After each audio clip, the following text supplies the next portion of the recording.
Lang sa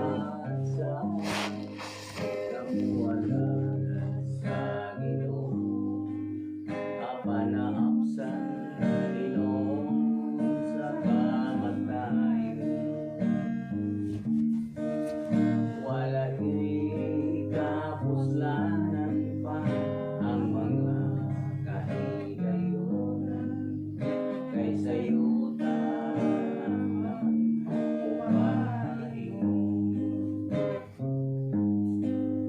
wala na'y bili ang kinabuhi,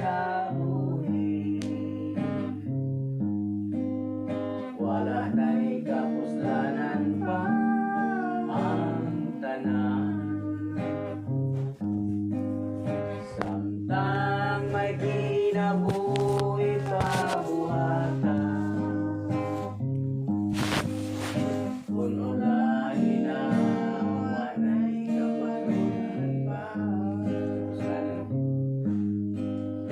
Sige lang ang pagpatuloy, pagbuhat sa kaugalingon, dahil kamintan ano na pa'y buluhaton.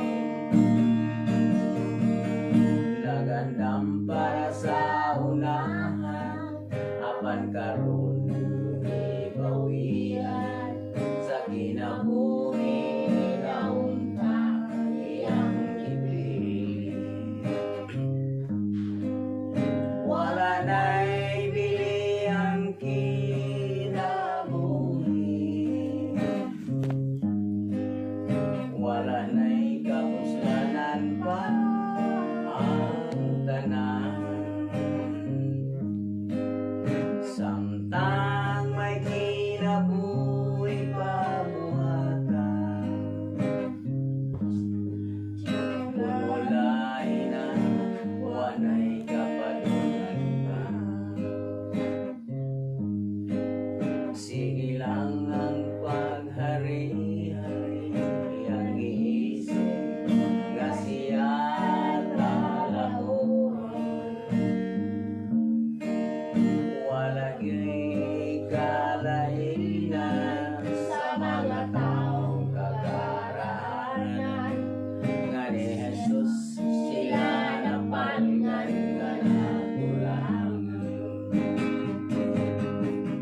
Wala na'y bili ang kinabuhi, wala na'y kapuslanan pa ang tanan.